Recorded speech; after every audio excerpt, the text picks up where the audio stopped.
I'm one of the people that thinks that logic is kind of central to philosophy and how philosophy should be done. But not everyone agrees. Philosophers don't agree about everything, do they? They don't agree about much. But I'll talk a bit about that maybe in the talk. Formal logic and logic in general, I mean, it's such a massive subject area that there's no way that I can kind of cover everything in a 40-minute talk. I can't really even give you very much detail. So what I'll really just try and do is just give you a kind of flavour of the kinds of things that we study in logic. I'll talk a bit about what the relevance of logic to philosophy is, and I'll say something about kinds of, I guess, reasons why I think logic matters to everyone, to all disciplines, particularly in social sciences and humanities. Okay? So first of all, but as the title of the talk is What is Formal Logic? I thought I should just start by answering that question. Logic as a subject studies the notion of inference and argument.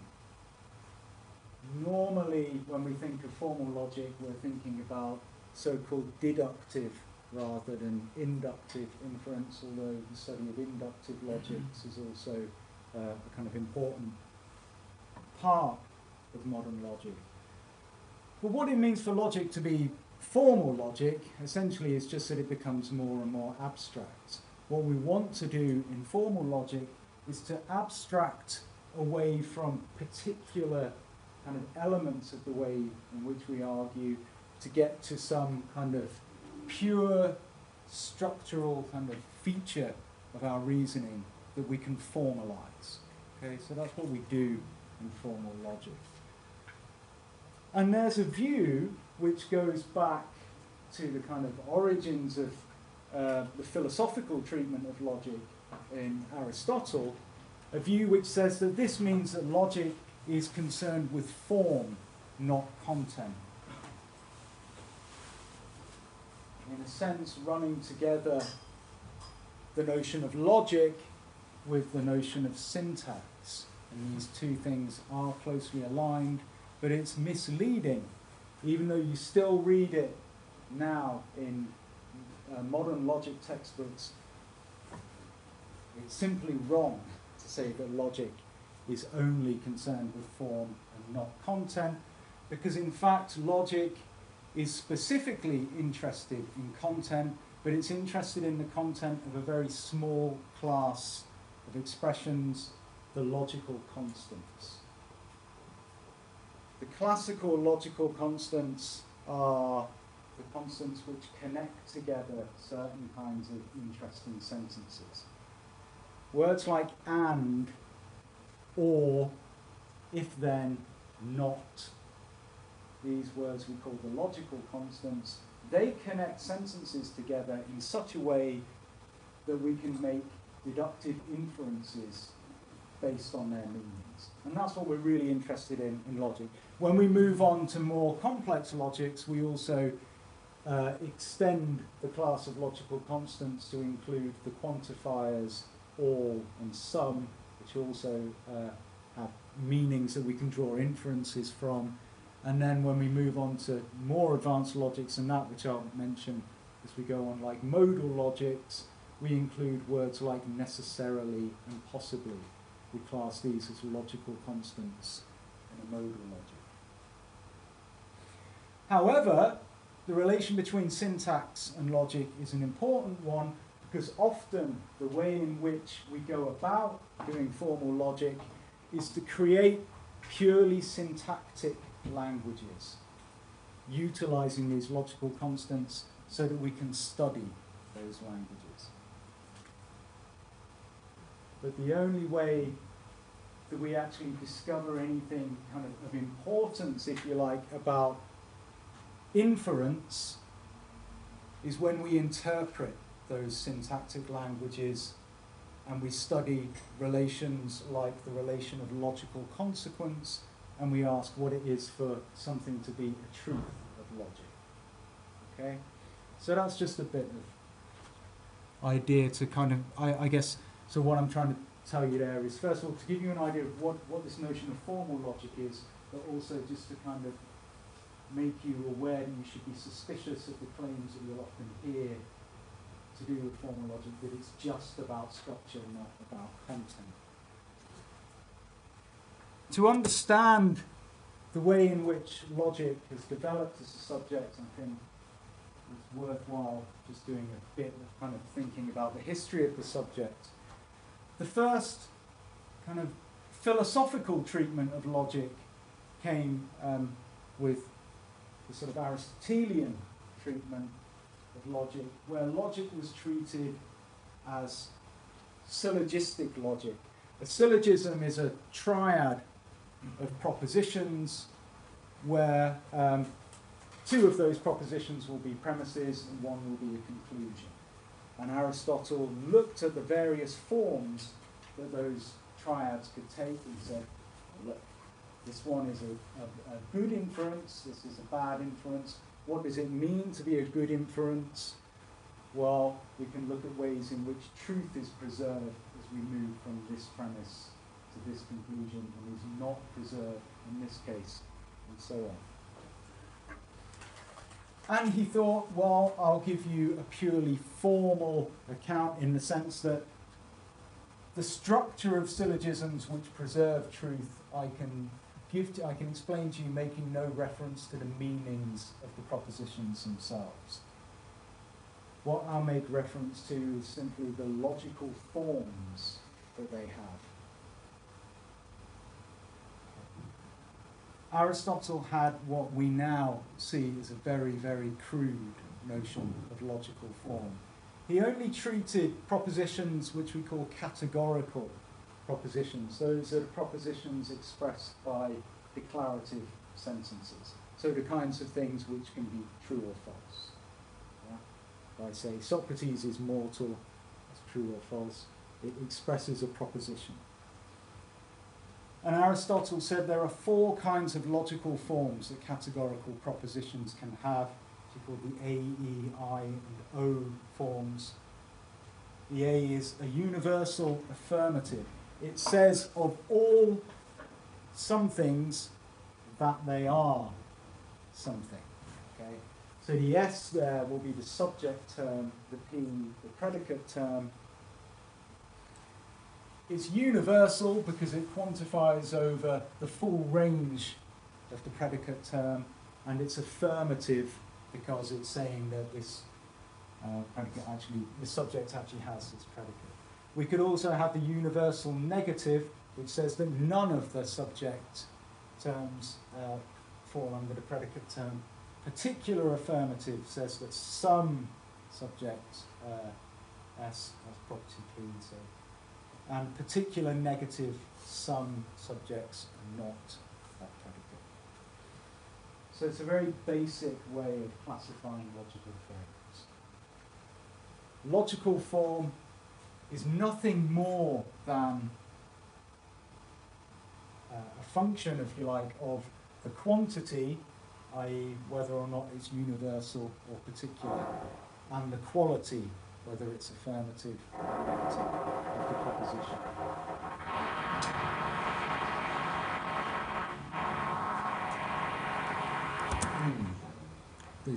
It's being recorded, that was vital stuff. Okay.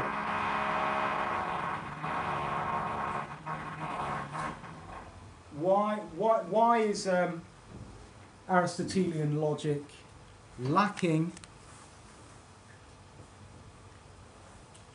Well, here's a few reasons. In fact, there are a number, but here are a few. It treats the proposition Socrates is mortal and the proposition that all men are mortal as having the same logical form, and that's just intuitively not the case, okay? Because the first one has a name in subject position, the second one has a quantified noun phrase, and we make inferences based on whether or not we're talking about an individual or all individuals. They have a logical difference. We draw different inferences. Yeah. So a logic which doesn't distinguish those two adequately is an inadequate logic. There is no actual formalization of rules of inference in Aristotelian logic. We're really just given these syllogisms and told which ones are valid and which ones are invalid. But that's not really, I mean, in a sense, that's not formal logic. Okay? Logic has not been formalized there. There's no extension to some of the more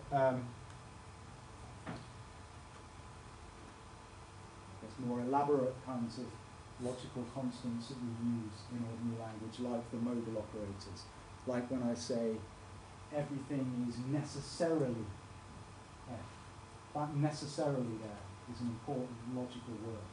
We draw inferences from the fact that I'm saying necessarily rather than possibly. But there's no formalization of that notion for Aristotle. And most fundamental, there's no proper analysis of the sentence connectives. These small words, and, or, not. They're the most important words in the whole of logic because they're the truth functional connectives. There's no account of them in Aristotle's logic.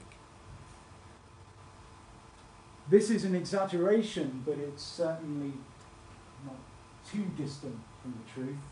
We had to wait 2,000 years for philosophers to actually make any progress on this. And then when we did make some progress, it came from mathematicians actually, not from philosophers anyway. Frege, Russell, Peano, Ball, Schroeder, but most importantly I think Frege and Russell instigated a dramatic revolution in logic at the beginning of the 20th century, which changed, I think it's fair to say it changed mathematics, but it also changed philosophy completely. Because what they did was to bring logic kind of, well, literally into the 20th century, we could say. And what they did was they made logic something which had the same standards of rigor as we expect from mathematics. And they invented a subject called mathematical logic. And that was the point at which logic became properly kind of formalized. There was some moves towards that prior to that. I mean, Leibniz, for example, is certainly doing some kind of very innovative work on formalizing logic. But it was with Frege and Russell that it really happened.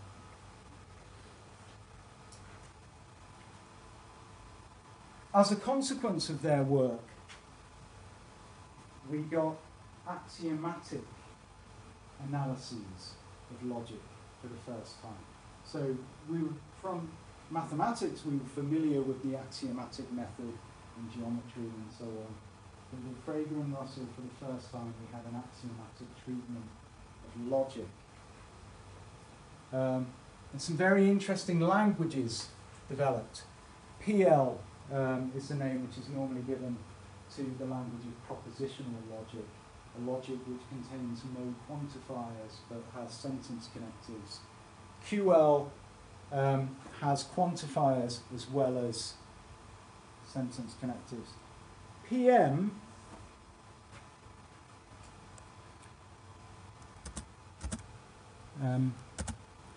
is the language developed by Russell and Whitehead in a very important book published in 1910 called Principia Mathematica,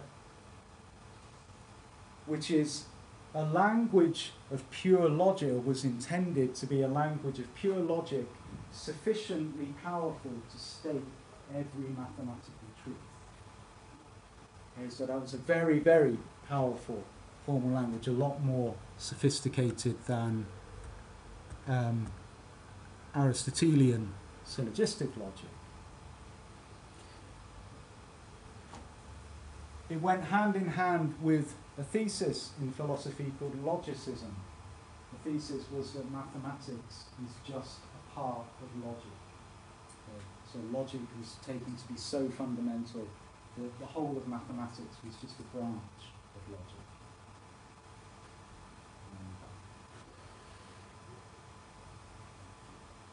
With these languages developed, we found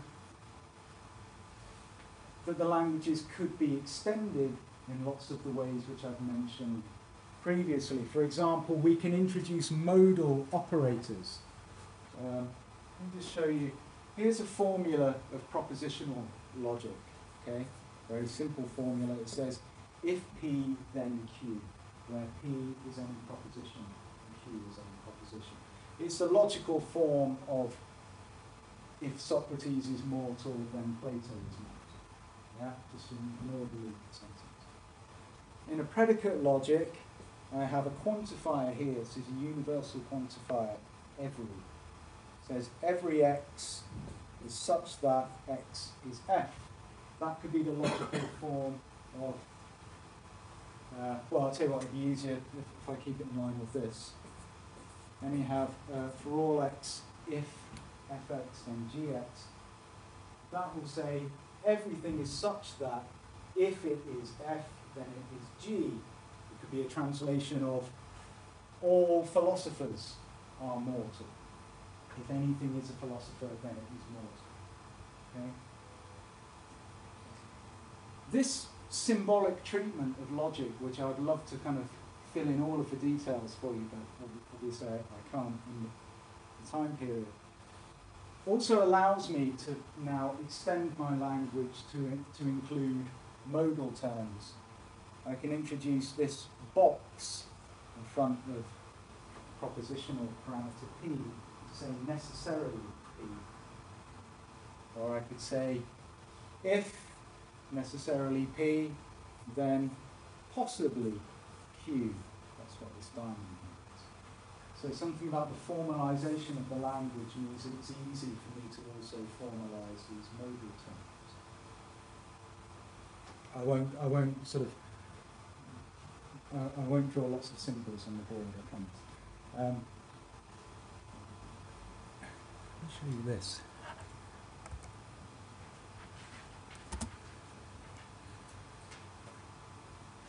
Because we also have an axiomatic treatment of logic, with Frege and Russell, I can state a whole system of logic very, very succinctly. This gives you a very, very concise form, the formal system of propositional logic.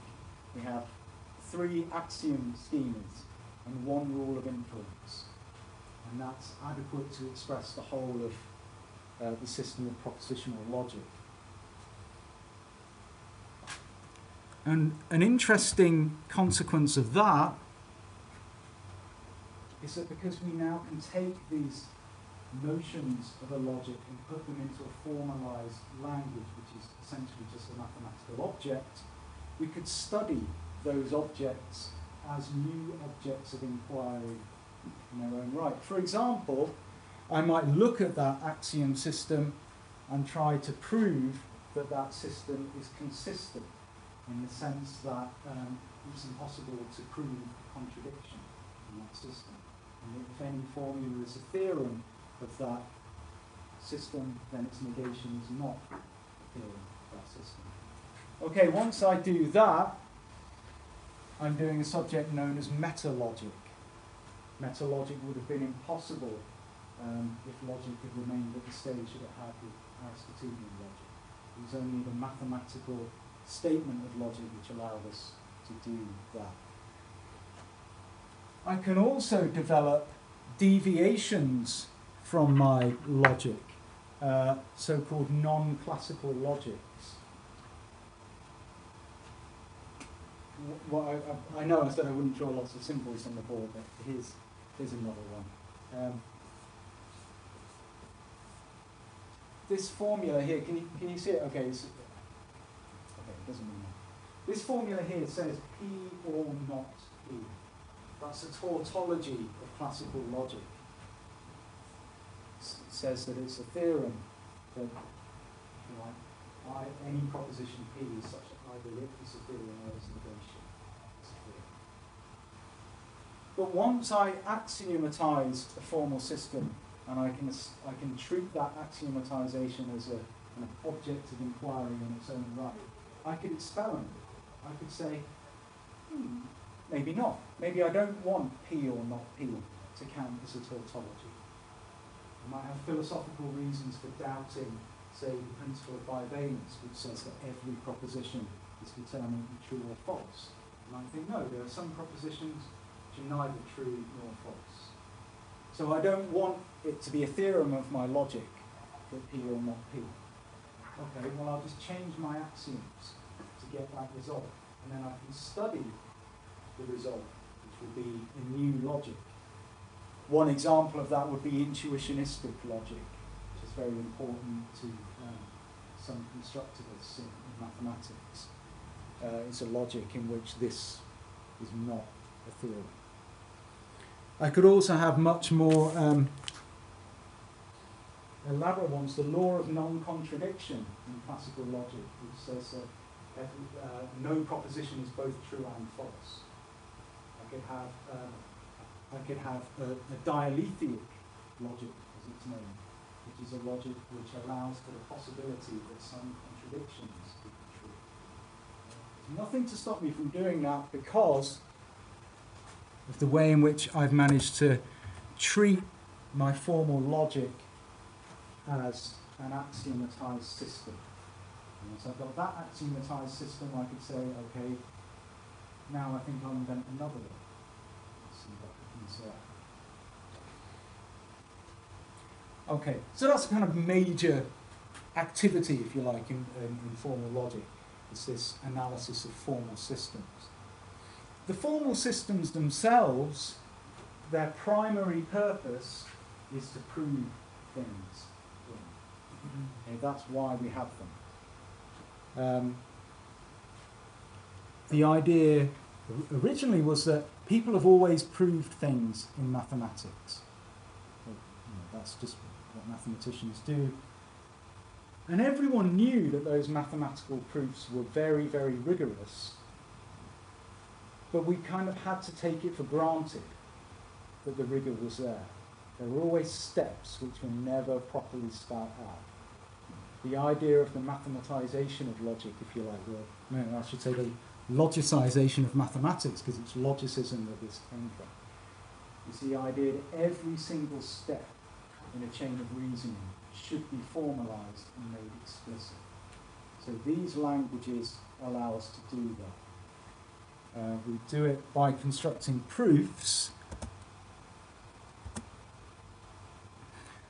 Principia Mathematica is not a very good, you can't see very well, but essentially if you look at Principia Mathematica, what you find is a big 3-volume work with thousands of pages mostly of proofs, because that's the purpose of the book, to say, look, here's a mathematical truth, let's trace it back to basic principles of logic by constructing proofs.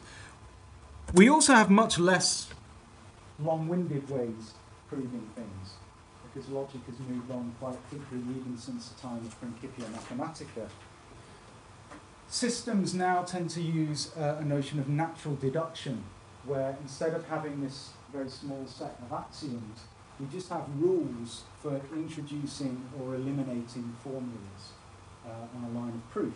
So here's a very simple proof. Of course, you wouldn't want a proof of this because it's kind of self-evident. It says if A, then A or B. Okay? If Socrates is mortal, then Socrates is mortal or Plato is happy. Okay? Well, of course, it's obviously a valid argument, but nonetheless, it's nice to start with something simple. So let's start with this. Our proof here, we have a rule which says we're allowed to assume something. Okay? So you can assume that Socrates is mortal. And we have a rule called disjunction introduction that says if you have any formula on a line of proof, then on the next line, or indeed any line meeting certain conditions beneath it, you can disjoin that formula with any other formula. Okay? So if you've got A, you can have A or B. And the justification here is that you've got A on line 1 disjunction introduction allows you to do that. And we also have a rule that says if an assumption leads to something, then we can introduce this sign, which is the material conditional, and we can say, my assumption of A led to A or B, therefore if A, then A or B. Okay, so it's a very simple proof of the obvious truth that if A, then A or B. And my natural deduction system just has a rule of introduction or elimination for every one of my 5 logical constants, and that's how my language works. Okay, so that's a nice simple thing. That, incidentally, and if anyone wants one, I've got a few copies, but not that many. This is just what I teach in first year logic. I mean, it's elementary logic, but when I say elementary logic, that elementary isn't a kind of disparaging term. It's not elementary as in, you know, basic or easy or anything like that. It's elementary as in fundamental. This is kind of the most foundational stuff that we do in modern logic. The logic of the logical connectives.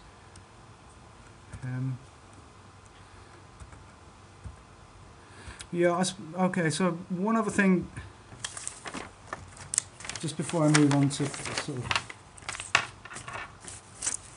the next bit.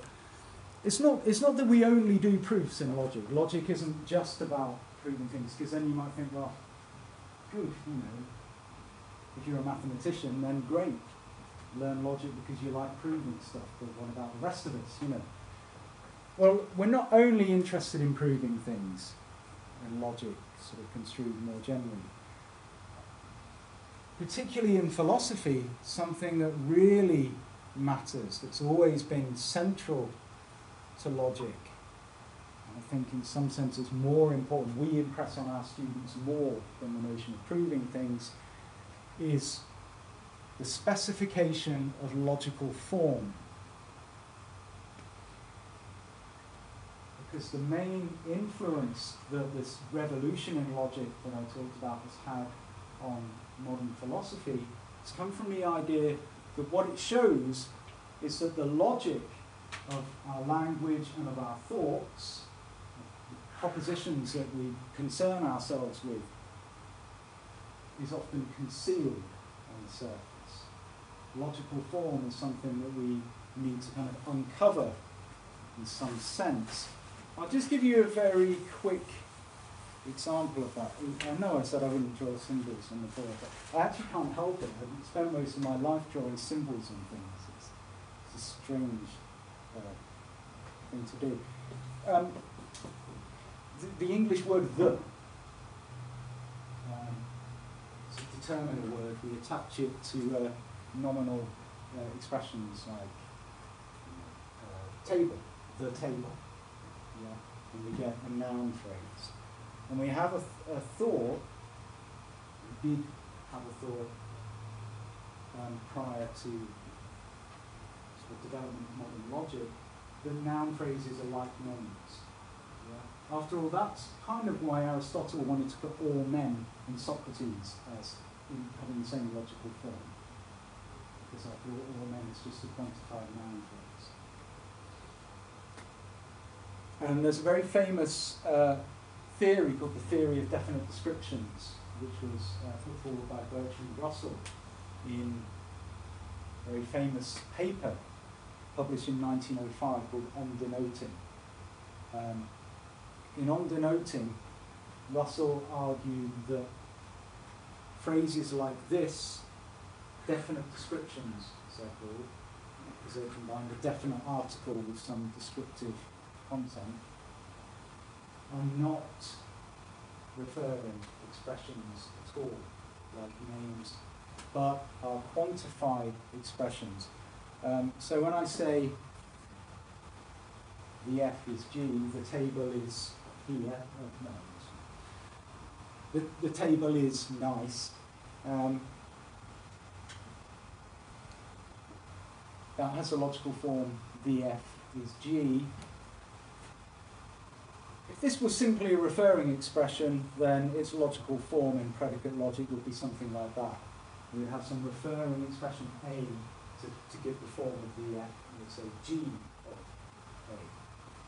According to Russell, it has this logical form.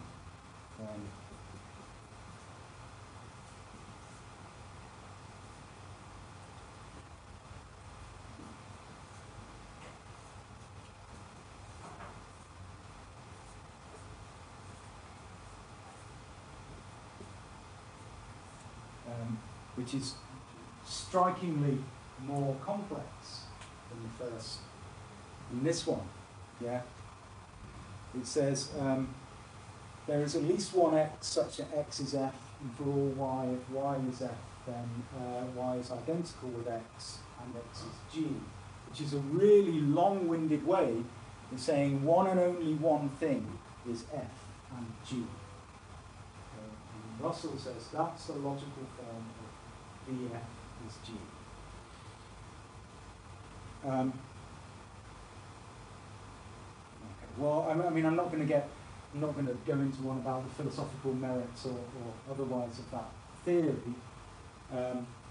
All I want to draw your attention to is the fact that this whole kind of philosophical theory just would be impossible were it not for the development of mathematical logic. Yeah, there's no way that we could kind of. I don't think there's any way that we would have arrived at this analysis if it weren't for that. So one of the things that we do with our students is train them to try and think through what grounds would there be for attributing this logical form to this sentence or this alternative logical form. I'm going to skip over the thing about interpreting modal logics.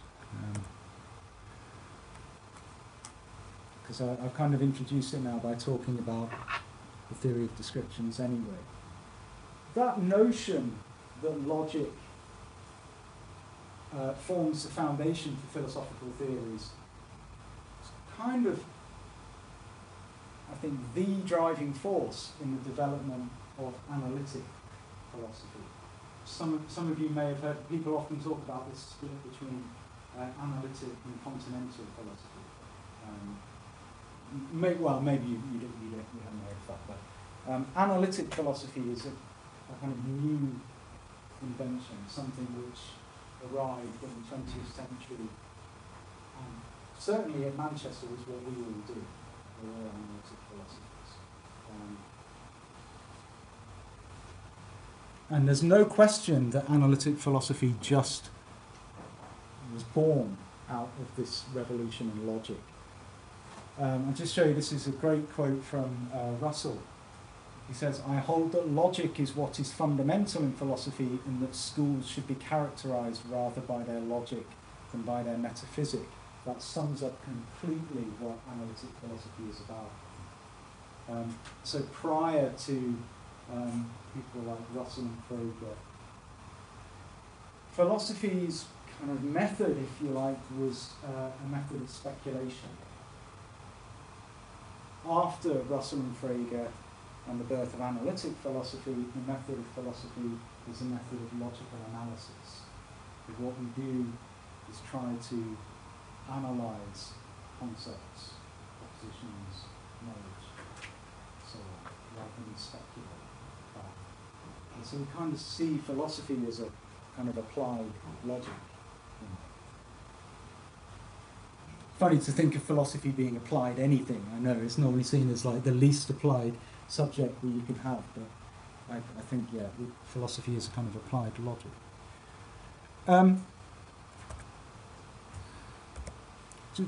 This is a sort of, if you like, a kind of toy example, just to make the point. The ontological argument, this is a very rough version of the ontological argument from Descartes. I'm sure Descartes scholars would say, this is really unfair on Descartes. But this is how it's been kind of inherited, how we tend to think of it. The ontological argument for the existence of God will run something like, God, by definition, is something that must have all perfections. Okay? Well, anything which lacked existence would be lacking a perfection because there would be some property that other things had over it, right? Something that existed would have something that God didn't have, so it would be more perfect than God. So, God must have that perfection of existence, so God must exist. And quite quickly this was rejected by Kant. He said, no, this argument is invalid because existence is not a predicate.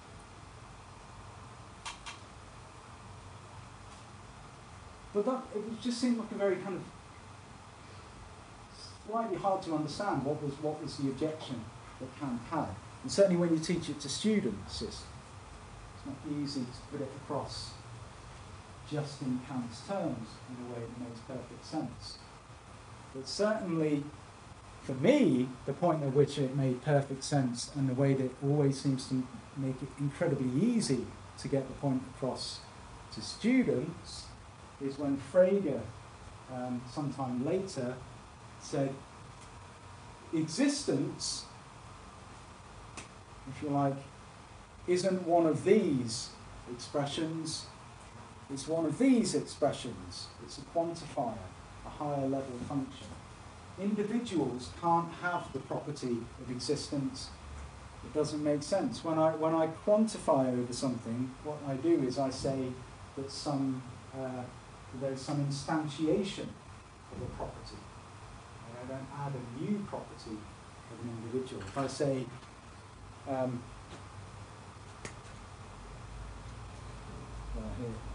if I say there is at least one thing that has the property f, I'm not saying that it has some new property over and above f, I'm saying that the fness has at least one instance. Okay? So it's a perfectly clear way of putting the point existence is not a predicate, and it certainly is the case. The argument would be invalid in predicate logic because existence is not a first order function, it's a quantifier. Okay. So it's just a sense in which kind of old thoughts can become better defined. And I think that makes logic relevant not just to philosophy, I think it makes logic relevant to all academic work. I think it's true that all academics strive to be rigorous and precise. We all value these notions. And all that logic does is take these notions that we all prize and try to kind of put them in the forefront and treat them directly, if you like.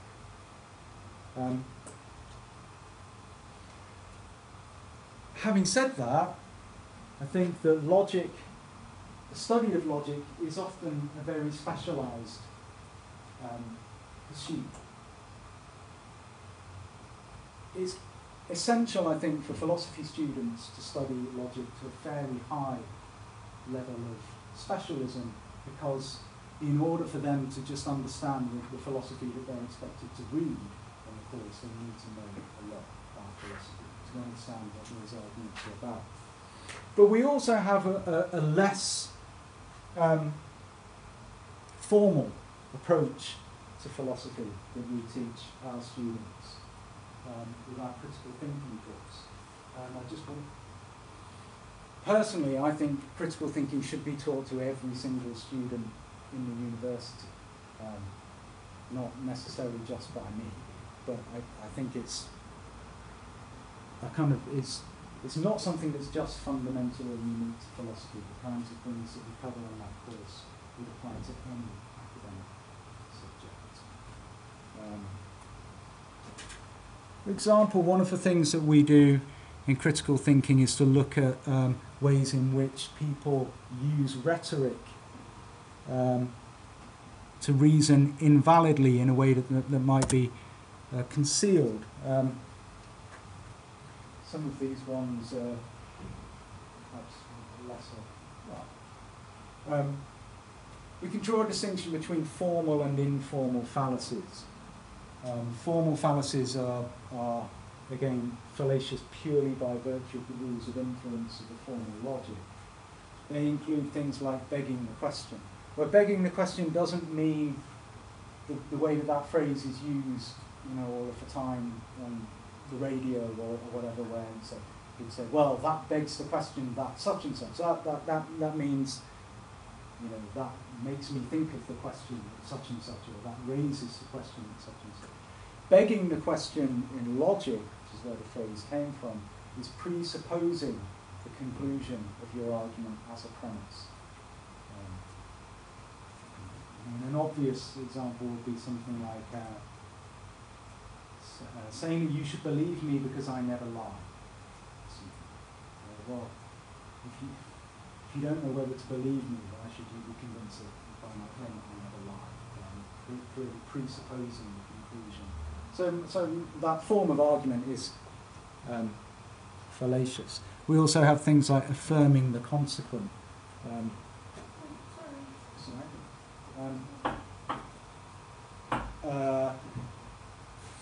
So if, an inference like if P then Q, P therefore Q is perfectly valid, because when I say if P then Q, I'm saying that the truth of P somehow guarantees the truth of Q. That's what if then means. It's very common to find people reasoning like this: if P then Q, Q therefore P. But that's entirely invalid, because there could be other reasons, if you like, why Q is true. It doesn't have to have been guaranteed by the truth of Q. And we have informal fallacies. Straw man argument is very common, well, I find it very common among my students anyway, which is to argue against someone by basically kind of pinning on them a position that they don't actually hold in the first place. Okay? And getting students to recognise those kinds of things, I think, you know, as academics, we all recognise that we shouldn't do that. I think it's important to have a course where we just concentrate on teaching students not to do it. Other examples: fallacy of equivocation, which is where we might trade on an ambiguity in a term which has more than one meaning. Ad hominem arguments you've probably all heard of, which is where we attack a person rather than their thesis. And there could be, and that can have more and more sophisticated forms, like ad hominem circumstantial, or we might say pick on some element of a person whereby they have something to gain from their thesis, or something like that. So these two could be quite closely linked, and getting students to see what's going on there. And it's also worth saying that some of the some of the most influential arguments that have been put forward by not just philosophers but intellectuals in general throughout history have often embodied these fallacies. Appeal to ignorance and authority. Appeal to ignorance would be saying, look, we've been waiting thousands of years for someone to prove X, and they haven't proved X yet, so X must be false. Appeal to authority, I think, is the most common fallacy that you ever see from students. Okay, so I think that you know, teaching students to do that is a worthwhile exercise. Okay, I'll wrap up. I was going to just say something about sort of research topics, but I think I'll leave it at that. What I'll do, I'll just put that up. Those are the sort of courses that we run in the Department of Logic. Anyone who's got, you know, if you've got a graduate student or something that you think would benefit from coming along, they're welcome to just sit in on those lectures. They're all taught by me, so I'm happy for anyone to do that. Thank you very much, Graham. That was a really interesting introduction to that topic. We've got a short amount of time for questions. Would anybody like to kick off? Wendy? Thanks very much. My name's Wendy. I was really interested when you mentioned something you call the dialethic logic. Mm-hmm. So I don't know what other people want to do, but I wondered if you could say a little bit more about that. You said you could have a system where you allow some contradictions to exist, and that's definitely come upon me in doing inductive work. So if you have empirical evidence and experience, you come to a point where you find, well, for this there is a group such that this explanatory model fits that group, and there's another group where that model doesn't fit. So the usual deduction is the model's wrong. But I'm very comfortable saying, well, there's heterogeneity here. And so now we just start looking further into why. So I'm not very clear about whether that's then a contradiction. If I can look further. I mean, I think there's sort of different ways in which you can think about that. I mean, one, so the thing about dialectic logic is it's a bit complex. So in this is just a sort of, I think people use this as a basic principle of inference, that if you have a contradiction, that could kind of lead to anything or something. This is a principle of classical logic. And that kind of, in a sense, that's another way of people just saying, well, look, if you get a contradiction somewhere, something's gone wrong.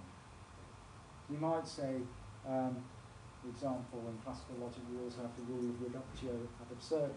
If I assume something and it leads to a contradiction, in classical logic, I take that to show that my assumption must have been false. Yeah. But some people will say, well, hang on, no, there are counterexamples to that. I mean, consider this case, for example.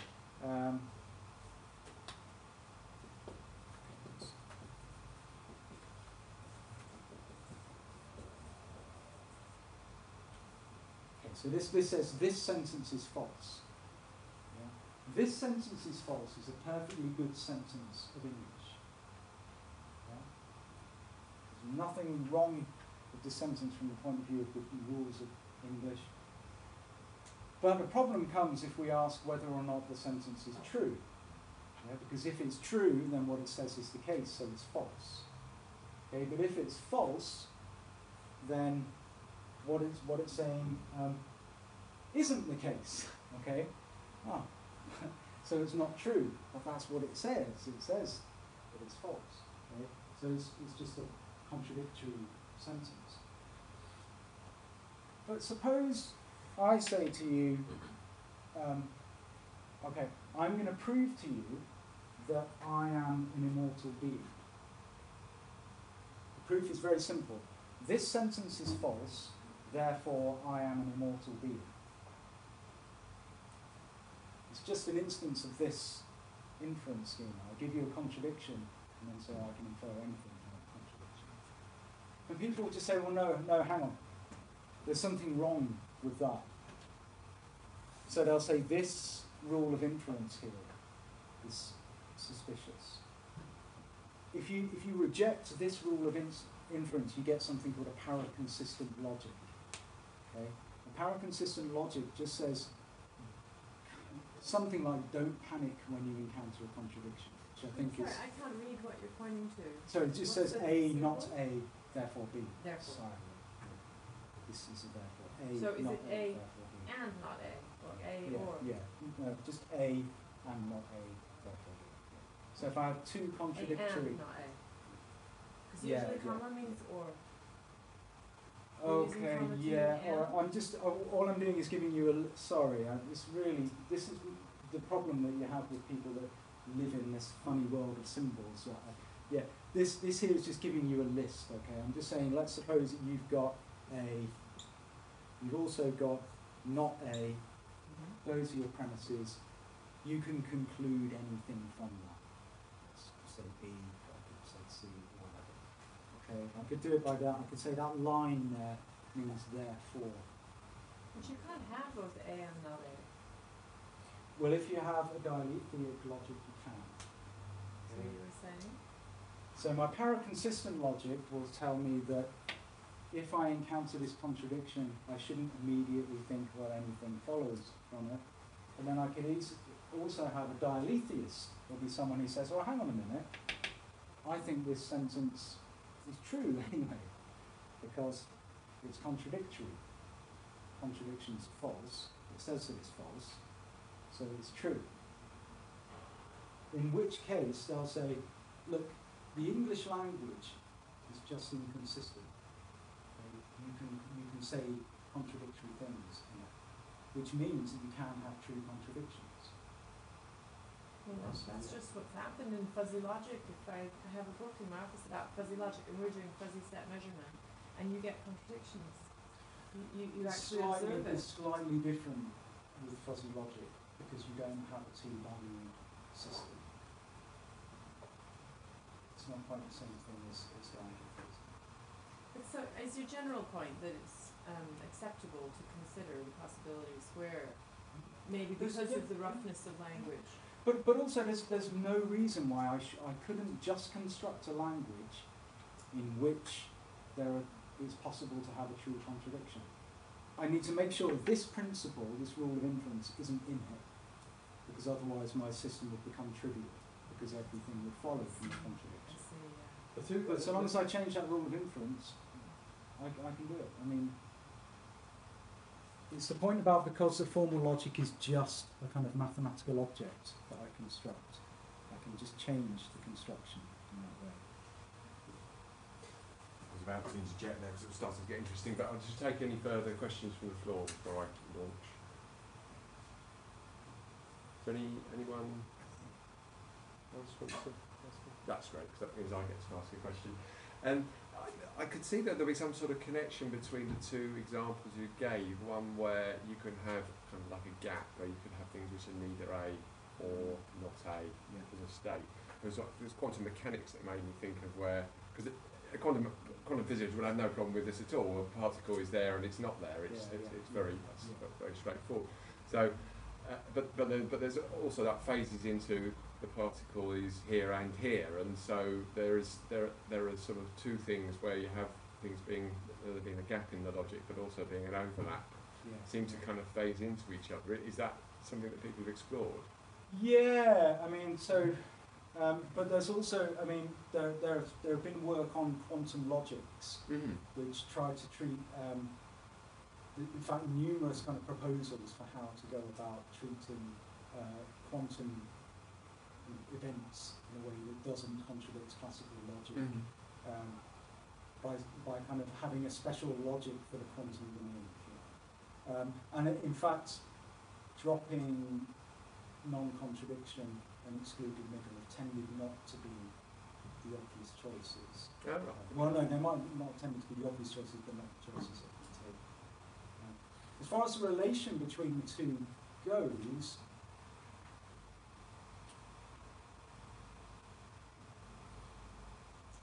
it's a tricky one. I mean, it seems a lot of people say that there's a big difference between saying that there are some propositions that lack a truth value and there are some propositions that have two truth values. Most people find the first one, you say things like future contingents. If I make a claim about the future, it's just not true at the minute. Okay, if I say such and such will happen tomorrow, some people say, well, that claim may inherit the truth value tomorrow, but at the moment there's just no sense in which anything is making it true or false. So lots of people have a kind of intuition that there may be some propositions that lack truth values. But to say that there are propositions which have two truth values, they're both true and false, people, I think, find that more challenging. Lots of philosophers would just say it's just crazy to think that a proposition can be true and false. Okay. Anything else before we wind up? Okay, well, let's show appreciation to the crowd in the usual way. Thank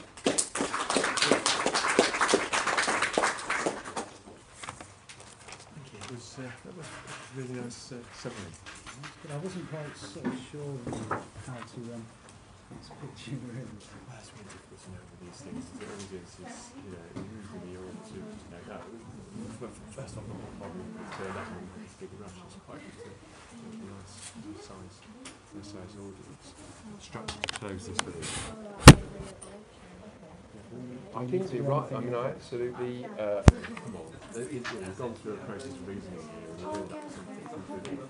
And the tendency that all sort of beginning PhD students have kind of been driven by their own sort of prejudices, and not dealing with it frontally in dispassionate ways. You know, something which I think if you were some more formal training might benefit from. So I shall take note of your